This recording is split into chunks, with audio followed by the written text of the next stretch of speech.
noches, ¿cómo les va? Gracias por acompañarnos como siempre. Soy Carlos Brown. Estamos todos los días miércoles a las 19:30 por la señal Metro en nuestro programa El Estado Quien Viene. En vivo siempre, salvo excepciones. Hoy es una de ellas, el miércoles pasado fue otra, en razón de que estamos de sesión en la Cámara de Diputados y tenemos la obligación, en mi caso como diputado nacional, pero muchos de nuestros invitados también, de estar presentes, decir lo que pensamos, votar como corresponde y consecuentemente para cubrir esta situación y no tengamos que pasar un repetido como hicimos la semana pasada, que pasamos el de Teresa González Fernández y de Pablo Tonelli, vamos a grabar previamente. Y yo, muy rápidamente, porque tenemos dos invitados muy importantes, decirles que en la sesión pasada, y seguramente esta semana en el Senado, lo que se ha hecho nuevamente es sancionar un nuevo impuesto. Con el cuento de que aceptaron lo que es por justicia correcto, que es aumentar el mínimo no imponible para dar juego alguna vez a la problemática de la inflación y no seguirse beneficiando el Estado con esa inflación que ellos mismos generan. Bueno, para justificar esto crearon impuestos nuevos. Impuestos que van a afectar a la pequeña y a la mediana empresa, porque van a afectar la distribución de utilidades y van a afectar el día que quiera venderse el paquete accionario. Bueno, esto es gravísimo, pero deberíamos tratar de seguir insistiendo en mejorar el gasto, porque esto es lo que se debe hacer en un gobierno que funcione adecuadamente, no dilapidar la plata de los argentinos en cualquier cosa, no seguir aumentando la presión tributaria, sino decir, bueno, si me estoy beneficiando con el incremento de la inflación, tratemos de ver cómo pasamos esto a un mejor sistema de gasto, un gasto más estratégico, profundo y que vincule los sectores del trabajo y de la producción. Bueno, y precisamente hablando de la producción, nuestro primer invitado, José Urtubey, ¿cómo te va? ¿Qué tal, Carlos? ¿Cómo estás? Muchas gracias por invitarme. Bueno, no, por favor, CEO de Celulosa Argentina, vicepresidente de la Unión Industrial Argentina. Bueno, yo estaba diciendo esto de los nuevos impuestos, ¿no? Muchas de las empresas que ustedes representan se van a ver afectados el día que tengan que dar dividendos o el día que quieran vender su paquete accionario. Con lo cual van a llegar al 45% de presión tributaria, a más de las ganancias habituales, cuando en Brasil o en Chile o en Uruguay no llegan al 20%. Esto es una diferenciación muy compleja. Sí, nosotros creo que, inclusive desde la Unión Industrial Argentina, venimos trabajando en un análisis de índices que nos permiten ver cómo estamos respecto a la competitividad y, por supuesto, venimos desde el último año vislumbrando un aumento de costos que, si lo comparamos con lo que son la posibilidad que tenemos de aumentar nuestros precios, claramente hoy la única variable que tenemos es mayor volumen de producción para equilibrar medianamente nuestras cuentas.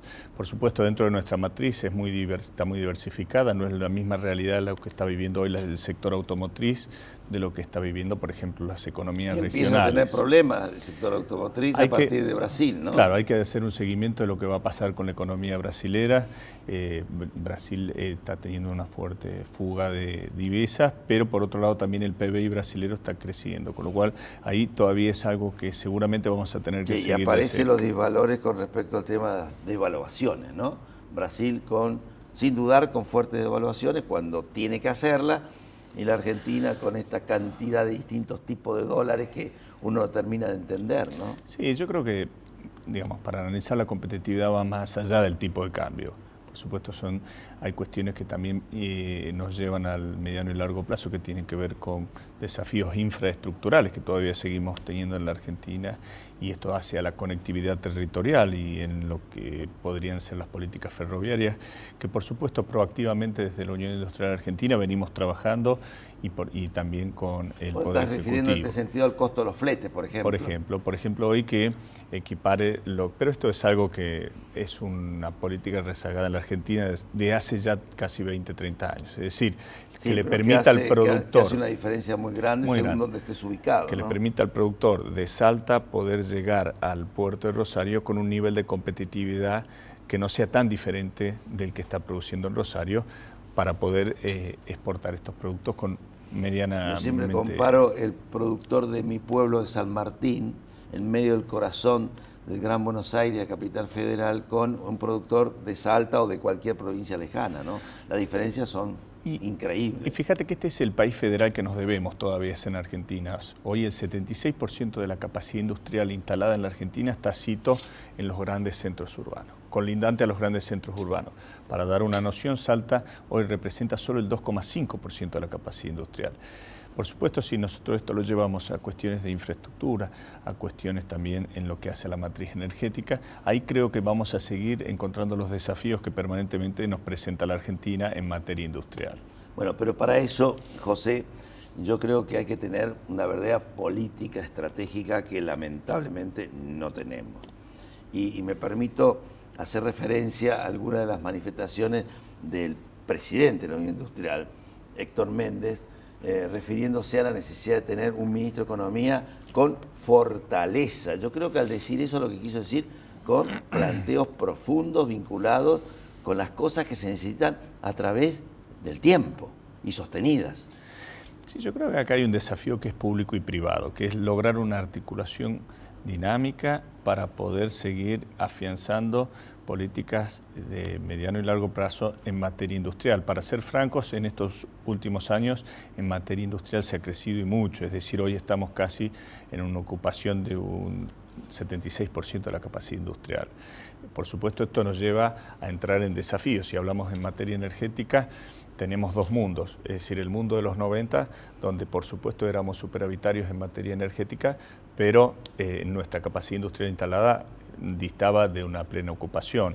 Y hoy estamos en una inversa. Creo que tiene que ver que desde el sector privado, en conjunto con el sector público, visualicemos claramente cuáles son nuestros objetivos de los próximos años. O sea que los otros días estuve en una mesa amable de amigos vinculados con gente que conoce mucho el tema energético y me dieron algunas cifras, ¿no? De 8 o 9 el año pasado a 13, 14 mil millones de dólares este año, a casi 20 el año que viene y 25 para el 2015, hace absolutamente inviable la posibilidad del funcionamiento operativo de Argentina, porque eso no se cubre con la mejor cosecha de soja y suena a un despropósito, ¿no? Que tengamos que utilizar los fondos fantásticos por equivocadas políticas energéticas que no se van a resolver con el amigo que está conduciendo los destinos de YPF. Y claramente yo creo que hay que volcarle inversiones, el desafío es seguir volcándoles inversiones. Tenemos los recursos, en el caso de Vaca Muerta es un claro ejemplo que tenemos un potencial enorme que requiere una fuerte inversión y el desafío es trabajar proactivamente para volcar inversiones en este tipo de proyectos, es decir, a diferencia de lo que pueden estar algunos países desarrollados con los mismos problemas pero sin ningún tipo de posibilidad de tener los recursos disponibles para afrontar esos problemas, nosotros tenemos estos recursos y el objetivo y el desafío es seguir invirtiendo y lograr una captación de mayores inversiones para lograr fortalecer estas políticas públicas, en este caso la energética. Vos sabés que los otros días estuve invitado por ustedes en el acto, digamos, de trabajo que hicieron vinculado con el Día de la Industria. Y me encontré allí con una charla que vos tenías con integrantes del resto de las cadenas que vos representás, ¿no? La cadena forestal, el papel, la madera. Y me sorprendió gratamente escuchar que entre ustedes tienen una excelente relación y una interrelación en esa cadena de valor muy buena.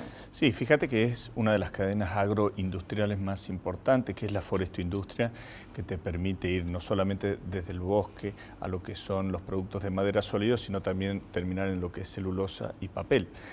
Por supuesto, hay varios ejemplos en la Argentina, este es uno. Yo creo que hubo un cambio de concepción hace ya varios años, por el cual se superaron viejas dicotomías, si estamos a favor del agro contra la industria o a favor de la industria contra el agro, o del centro contra el interior. Acá es una cadena que trabaja claramente, mancomunadamente con un objetivo claro, superando las viejas dicotomías a las que hacíamos mención. Así que, por supuesto, todavía tenemos un muy fuerte potencial que necesitamos seguir industrializando. Casi el 50% del stock que dispone la Argentina hoy está libre para ser industrializado y ahí es donde debemos seguir apuntando. Bueno, en tu área, Celulosa Argentina, y en otras áreas vinculadas con los temas que estamos hablando de la producción y del trabajo, ¿cómo ves la Argentina de los próximos 2 años? Que es una Argentina que va a tener algún nivel fuerte de conflicto, a mi criterio. Sí, yo como director de la compañía, desde una visión privada, te diría que los argentinos debemos acostumbrarnos desde el empresariado a evitar hablar de fines de ciclo, principios de ciclo. Acá hay ciclos constitucionales. Los ciclos constitucionales nos marcan que hasta el año 2015 están autoridades vigentes y nosotros desde el sector privado tenemos que respetar y trabajar para que el país mancomunadamente con el sector público pueda avanzar institucionalmente hacia sus periodos por los cuales fueron preestablecidos por la gente. Así que para mí estamos en una elección de medio término y me parece bien que hoy más que nunca se respete la democracia y se respete las decisiones democráticas que han arrojado los resultados que han arrojado. Yo quiero decirte que comparto plenamente lo que vos decís. Lo que pasa es que lamentablemente cuando en el gobierno se instalan personas, las que sean, pero particularmente en este caso algunas, es como que tienen la sensación de que después de ello la nada, y antes de ello también. Y no es así. El país tiene que continuar adelante, entonces la preocupación de muchos es decir, ¿qué va a pasar? Porque viene un fin de ciclo constitucional y a muchos es como que están dispuestos a hacer cualquier cosa porque dicen que viene a nada.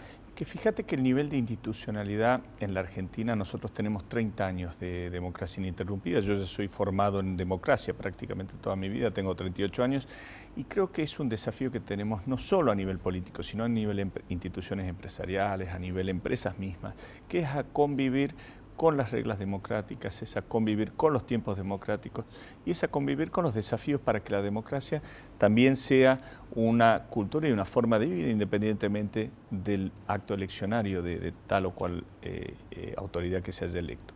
Así que me parece que esos son los desafíos que tenemos todos. Generacionalmente creo que hoy, por supuesto, no solo a nivel privado, sino a nivel público, hay una mayor concientización de que tenemos que respetar estas reglas de juego. José, muchísimas gracias. Mucha suerte y esperemos que ahora cuando nos inviten a otro festejo del Día de la Industria que va a ser en Tecnópolis, al presidente, a nuestro amigo don Héctor Méndez, me lo traten bien porque me parece que están un poco enojados. No, muchas gracias a vos por haberme invitado a tu programa. Bueno, muchísimas gracias. Bueno, y ahora unos auspicios y con nosotros Laura Alonso.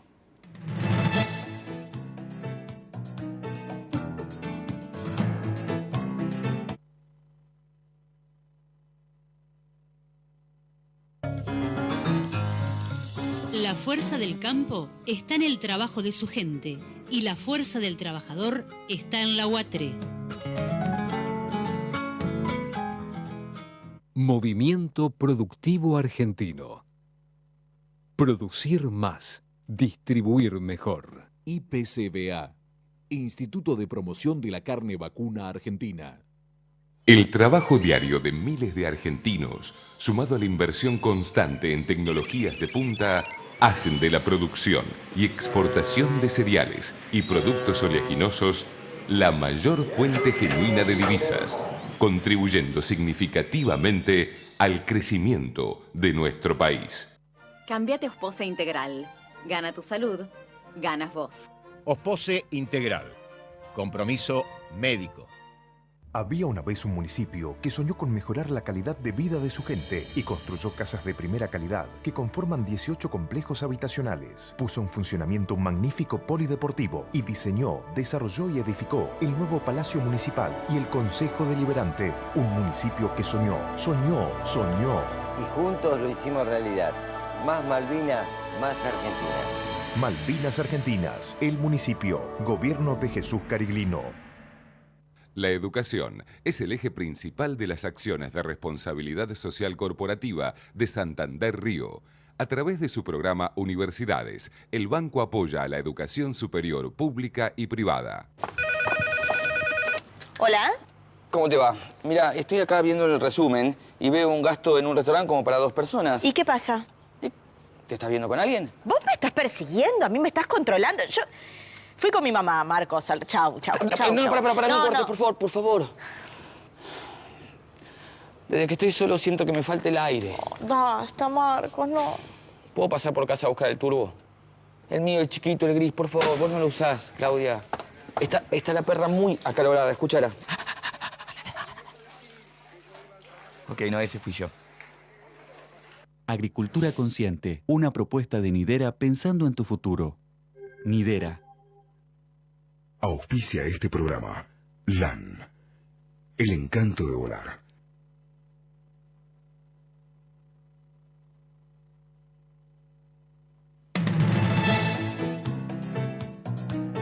Bueno, continuamos. Laura, ¿cómo te va? ¿Qué decís? Hola, Carlos, Vos sos una de los culpables, junto conmigo, de que no vinimos el miércoles pasado porque teníamos que estar sentaditos en nuestras bancas diciendo lo que pensamos de la creación de estos nuevos impuestos y, por supuesto, votando. Y lo mismo nos puede llegar a pasar este miércoles, razón por la cual entonces grabamos el programa. Y va a haber temas interesantes este miércoles que se vinculan con estas nuevas cosas, ¿no? De un gobierno que cambia rápidamente en la desesperación, no en la estrategia, digamos, como todo aquel que por ahí se equivoca y dice, no, voy a emplear una estrategia mejor, no, cambia en la desesperación. Ahora, reapertura de canje.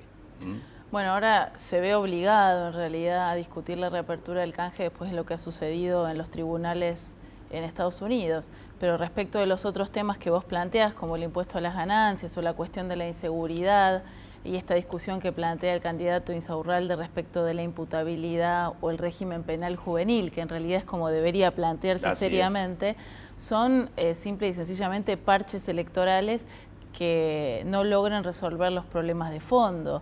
Es más, la cuestión penal juvenil está planteada hace muchísimos años en la Argentina y sin embargo nunca se ha avanzado, y en la última década ni esta presidenta ni el presidente anterior han tenido voluntad política siquiera para poner el tema en discusión sobre la mesa. Bueno, pero cuando pasan cosas, ¿no? ¿Te acordás cuando pasó el tema vinculado con la desaparición de esta mujer que hizo tanto ruido? Y apareció entonces el tratamiento necesario de la trata de personas, y así cada vez que pasa algo fuerte es como que se suman cosas que están archivadas. Claro, lo que pasa es que ese es el problema de estos años, ¿no? Y que evidentemente la ciudadanía empieza a manifestar su malestar en las urnas, y como dice Mauricio, porque vos sabés que yo soy diputado por el Bloque del PRO. Así es. Si hay vas algo, a ser diputada de nuevo porque sos candidata. Soy candidata. Si hay algo que le hace daño a la Argentina y a cualquier país, comunidad o sociedad, es la improvisación. Y el gobierno de Cristina Kirchner lo que ha demostrado, y sobre todo en los últimos tiempos, es una profunda improvisación. Entonces esto que vos llamás el manotazo, en realidad tiene que ver con ir sacando conejos de la galera que no resuelven los problemas de fondo. Ahora, la gente no es tonta, como algunos creen, que dicen, bueno, entonces ahora... No. Hoy estaba leyendo de que a pesar de estas medidas, la imagen de la presidenta sigue muy baja, y la imagen del candidato de la presidenta cada vez se cae más. Lo que pasa, Carlos, es que hay dos problemas centrales hoy en la vida de los argentinos: la inflación y la inseguridad. Y la inflación es cotidiana y vos lo sufrís. La presidenta este año ajustó 3 veces el mínimo no imponible de ganancias, aunque no lo recordemos porque parece que nos olvidamos, pero empezó allá por principios del año. Y en realidad, al haber inflación, ese ajuste que puede alivianar el bolsillo el primer mes, al segundo mes ya no genera ningún remedio. No, porque ellos se benefician con la inflación. Y la verdad que el changuito se ha achicado, cada vez podemos comprar menos o cada vez sale más caro el changuito, ¿no? Y en realidad también los estudios empiezan a demostrar que se compran segundas marcas, que empiezan a rebajarse precios cuando los alimentos están cerca de su fecha de vencimiento. Esto es muy paradigmático. No, ahora comida que se está acercando a la fecha del vencimiento. Hoy lo leía también en un diario, el pan lactal que se acerca a la fecha de vencimiento, lo venden más barato. Ahora, vos sabés que eso justamente yo lo estaba leyendo porque la semana pasada, en su discurso de cierre, la diputada Juliana Di Tulio, presidente del bloque del kirchnerismo en la Cámara de Diputados, decía que en Grecia se vendían alimentos vencidos o cercanos a su vencimiento, y se vanagloriaba de lo bien que está la economía argentina. Esto fue hace 6 días, este discurso.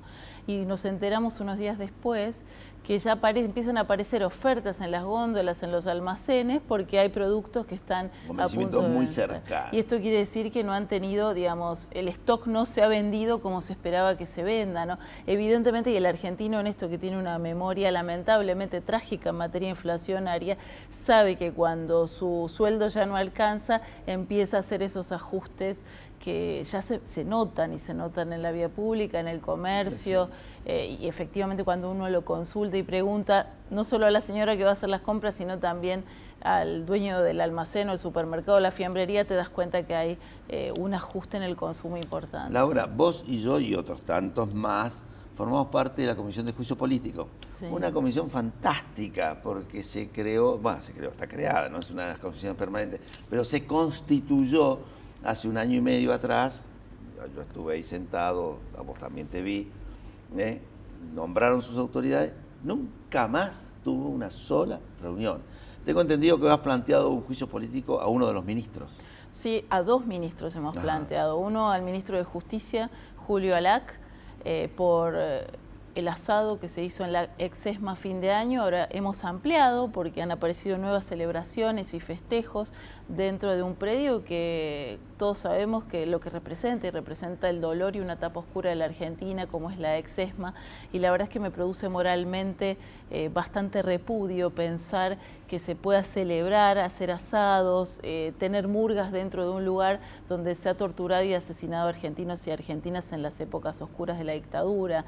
Y digo esto teniendo en cuenta lo que ha sucedido en otros países respecto de la cuestión de la memoria histórica. Yo jamás imaginaría que en Auschwitz se pueda producir una celebración de fin de año como la que autorizó el ministro Alac. También hemos presentado el juicio político a Timerman por el acuerdo con la República Islámica de Irán en el caso de AMIA, ¿no? Que nos parece gravísimo y que las consecuencias en materia de política exterior para la Argentina todavía, las consecuencias negativas, todavía no las hemos efectivamente visto. Un acuerdo que lo sacaron a tambor batiente, Irán lo recibió y lo puso ahí en un cajón y nunca lo trató.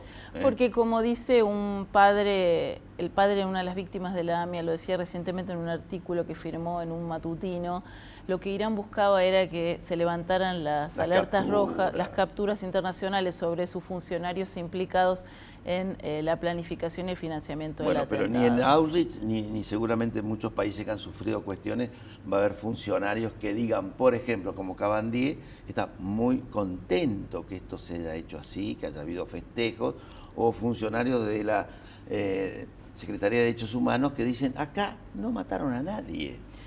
Mira, Carlos, yo creo que en unos años, cuando muchos miremos la Argentina para atrás, nos va a dar mucho dolor, porque me parece que hay cosas que no solo no se pueden decir, no se pueden pensar, y menos aún ejecutar. Y en estos años ha habido una perversión de la moral muy particular en muchos temas. Por eso yo, cuando escucho a Nora Cortiñas decir la ex-ESMA es un lugar sagrado, donde en realidad lo que tenemos que hacer los argentinos, como en otros lugares donde, digamos, centros de clandestinos de tortura, donde de verdad tenemos que utilizar esos espacios para la reflexión y la construcción de una memoria histórica que necesitamos que no sea parte de un relato o de una ficción, sino una memoria de verdad profunda para evitar que estas tragedias vuelvan a suceder. Sí, y gente que ha perdido realmente. Yo la tuve aquí en este programa, a Graciela Fernández Mejide, y realmente quedé impactado, y la audiencia quedó impactada, no solamente por el libro que ella ha planteado, sino la fuerza de su pensamiento, el grado de reflexión y análisis y de mirar hacia adelante, ¿no? Sí, es que muy no tienen muchos de los que están en el gobierno, que se fueron a otro lado y no lucharon como lucharon otros. Mira, ¿no? a mí me parece, Carlos, que viene una etapa en la Argentina de profunda reflexión, y yo creo que ese libro de Graciela Fernández Mejide, el testimonio de los años 70 de Héctor Leis, el famoso texto de Oscar del Barco, me parece que empiezan a abrir con distintas miradas una reflexión profunda sobre el pasado, sobre todo en el caso de Del Barco, de Leis, aquellos que fueron protagonistas de esos años. y que de alguna manera con su reflexión muy profunda, hacen una apuesta hacia el futuro y también hacia el encuentro de los argentinos. Sí, que esto ha pasado en otros países de la región, que sufrieron las mismas desgracias que sufrimos nosotros, el caso de Chile, el caso de Uruguay, el caso de Brasil, que vos ves sus dirigentes cómo observan, miran la situación actual, el pasado, y cómo visualizan con fuerza el futuro. Bueno, es que me parece que ese es el punto central en todos los aspectos, mismos los que venías marcando en el bloque anterior respecto de la producción, la economía, el desarrollo económico, que tienen que ver con la Argentina que viene, la Argentina del futuro. Por eso yo estoy tan contenta que Mauricio ha finalmente verbalizado su candidatura presidencial, colocándose él con esta aspiración de ser el presidente del cambio, el presidente que lidere esa tendencia de la Argentina hacia el futuro. Sí. Sin, digamos, uno no es que abandona su pasado, sino que honra su pasado con la memoria, con la construcción histórica, pero siempre apostando al futuro. Un país que le ha costado mucho mirar hacia adelante. Sí, la estrategia por sobre todas las cosas, el aprovechar las circunstancias del mundo por sobre todas las cosas. La planificación, el respeto a las leyes, el respeto a los contratos. Yo veía a uno de tus auspiciantes que está sufriendo embates por parte de un organismo de control y que, bueno, ha casi generado una crisis diplomática. Le molesta la competencia. Bueno, pero un mal manejo de algunos funcionarios de tercera o cuarta línea que sienten que tienen algún poder, un mal manejo de ese tipo pone en riesgo el derecho a la propiedad en la Argentina, un contrato y también una potencial crisis diplomática que pareciera que se ha controlado, pero bueno, nadie puede dormir tranquilo, y ese es un problema en la Argentina, ¿no? Sí, sí. ¿Cuándo vamos a empezar todos a dormir tranquilos? O sea, que cada uno sienta que es dueño de su casa, de su negocio, de su campo, de su vida. Y no solamente dueño porque quieran sacártelo, sino dueño porque en la forma y en el manejo que hacen es como que te impiden su comercialización y su valor, porque hoy en día, ¿quién puede vender en los valores que por allí le parece que corresponde y a la moneda que eventualmente cree que le corresponde un bien inmobiliario? Muy difícil. Es difícil, hay miedo, porque justamente cuando hay una sensación de crisis económica lo que hay es temor, entonces uno elige no desprenderse, el otro elige no comprar, no se sabe en qué moneda, los precios, digamos, cuando uno intenta generar algún tipo de un consumidor normal, yo no vengo ni del mundo de la industria ni de la producción, pero un consumidor normal se da cuenta que hay proporciones de los precios que no tienen ningún ton ni son, ¿no? Como se dice habitualmente. Laura, muchísimas gracias por tu presencia, que tengas un buen acto eleccionario. Ya han tenido un buen paso, pero que tengas un buen acto eleccionario, que continúes en la Cámara de Diputados. Yo todavía tengo 2 años, así que vamos a seguir juntos un tiempo más. Y muchísima suerte. Gracias, Carlos. Muchas gracias por invitarme. Y a todos ustedes los veremos nuevamente el miércoles que viene.